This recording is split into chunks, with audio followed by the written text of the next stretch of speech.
How's it going, my musical warriors? Gunny Crash here, back with number 3, round 3 of the GunnyCover.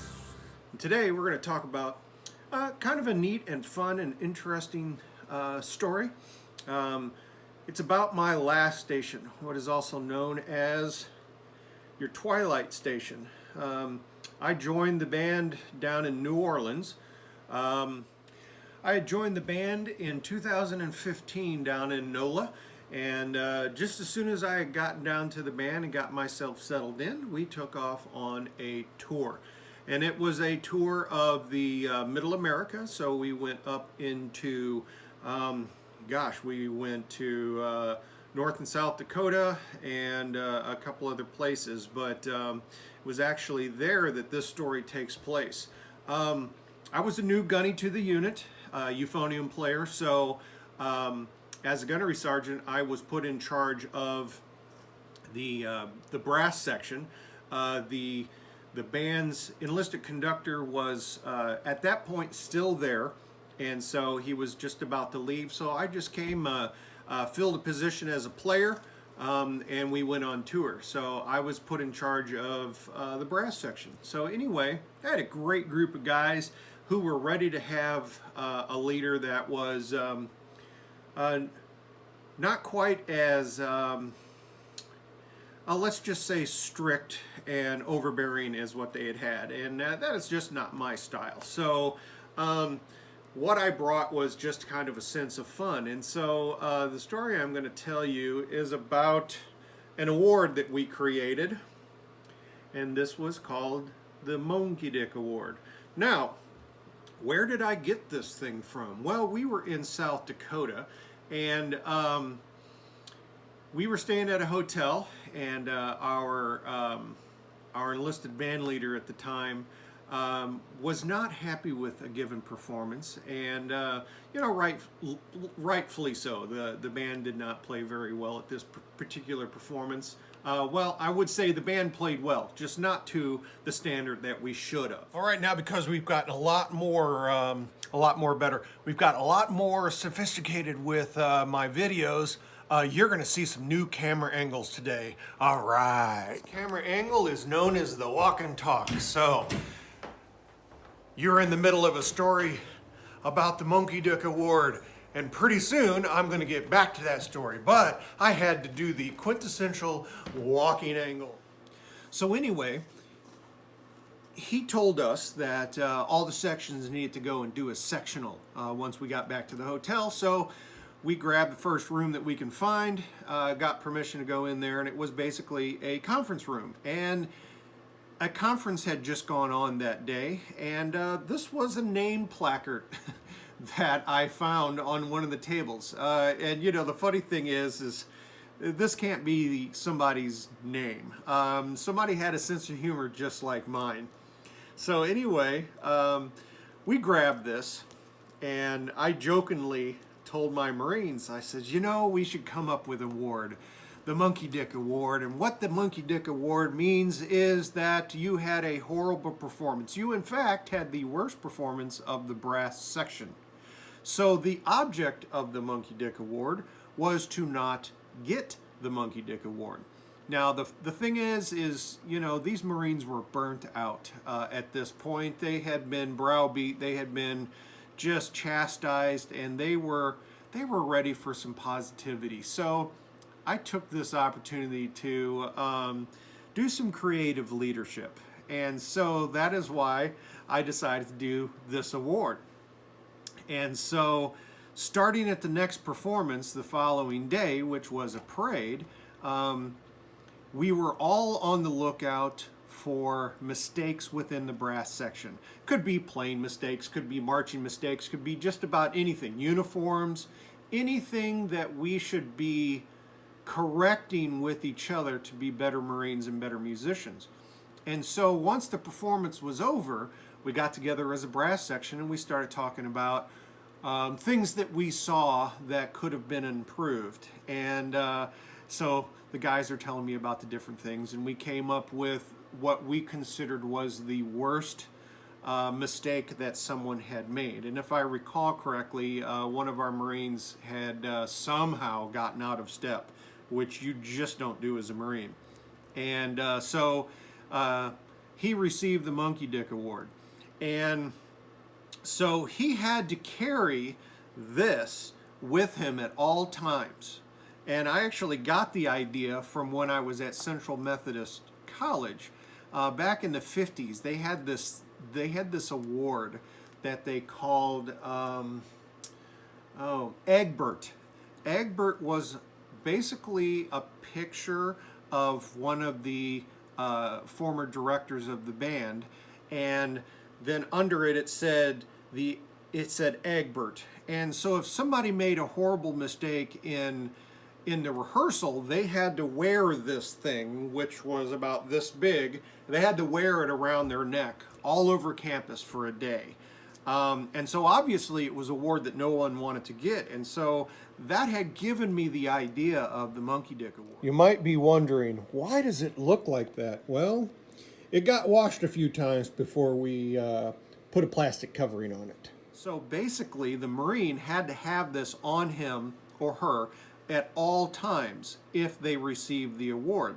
And then the next performance, you hoped that someone else received the award. Now, just like any good leader does, I made sure that I gave myself this award as well, so my Marines knew that even as a gunnery sergeant in the Marines, or a leader of Marines, or someone who has been a professional for as long as I had, can still make mistakes. So though some people think that, or some people thought that this was kind of a strange way to make my Marines want to be better, but by making a joke out of the whole situation, it actually kind of brought something to light, which is I was trying to get my Marines to care more about doing well so they wouldn't get this. And we did it probably for a month or two. And, towards the end of that particular trip, giving the Moenkedick Award to someone became kind of a production for the brass section. So we would get done. We would decide what the worst thing was. And when people talked about the worst mistake that was made, names were not in it. We would just talk about, I saw one of the brass Marines do this, and I heard this come out of somebody that was playing behind me, or whatever it was. And so it was nameless. Once we decided on the worst thing that had happened, then the Marine had to fess up that that was in fact them. And so when it was discovered who it was, the Marine that had the award then got to present it to the next Marine who got the award. And at one point, I think we were actually putting stars on it if someone had gotten the award more than once, and just different things like that. It took on different meanings, but really the point of it was just some creative leadership about bringing to light a problem that when we started, it didn't really seem like the Marines cared whether or not they made a mistake. And when you perform in public, that can't happen. So I just kind of got a little creative with my leadership. Instead of just simply doing what most Marine leaders would do, which is pull these people aside and yell at them or scream at them to get them to stop, or to, gosh, we heard old stories about, someone wetting a hand towel and then putting a Marine in the head or the bathroom and throwing that wet towel over a stall and saying, you're going to practice this until that towel dries. That's one of those urban legends. But this one would be known as the rotation angle. So if you're getting sick, I'm sorry. Let's get back to the story. But instead of doing that, I decided to kind of get a little more creative and try to be positive by creating an award that was negative. But anyway, it worked. So, you know, the brass section started to really come together as a team, and, you know, I got lucky with this one. And I was actually going to have one or two of my Marines that I was in with talk about it, but, you know, just schedules and whatnot, I couldn't get anybody to do it. And I even had one that said, you know, Gunny, I just really don't remember a whole lot about that award. And I guess this is kind of one of those things that, because I kept the journal and all that, I just happen to remember these kind of things. You know, the goofy little things that you would think would not be all that important. But this was just, you know, one of the ways that you can, to help solve a problem that's, you know, it's a problem that you want to solve. It's an issue, but you don't necessarily have to be a jerk about. Sidewalking angles, but it's too cold out here. Of course, we cannot forget the newscaster switch. And in other news, well, actually, let's get back to the story. So there you have it, ladies and gentlemen, the famous, the infamous Moenkedick Award. And I do know that there are still some of my Marines that are serving on active duty that have actually kind of used something in adaptation to this to motivate their own junior Marines to kind of do the right thing when they're supposed to. So I know this one was a quick story, but I thought it was a fun story and one that just kind of needed to be told. So anyway, here's to all my Brassholes. That's what we called each other down in NOLA at the time. Here's to all my Brassholes. You guys were actually the most fun brass section that I ever got a chance to work with while I was in the Marine Corps. So you know who you are. You remember who you are. Why don't you just go ahead and comment down below and maybe tell something about the story that I didn't remember. That would be great to hear from some of my Marines that I got to work with. But just remember, guys, subscribe to the Warrior Musician channel. A little subscribe button is just down below.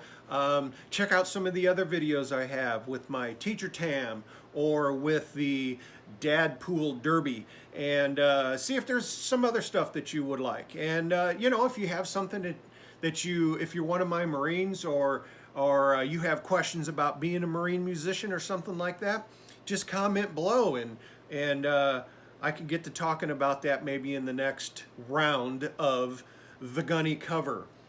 The GunnyCover. So anyway, that's all I have for you today. So take care, my music warriors. So don't ever forget, peace out. I love you guys, and take care of yourselves, my music warriors.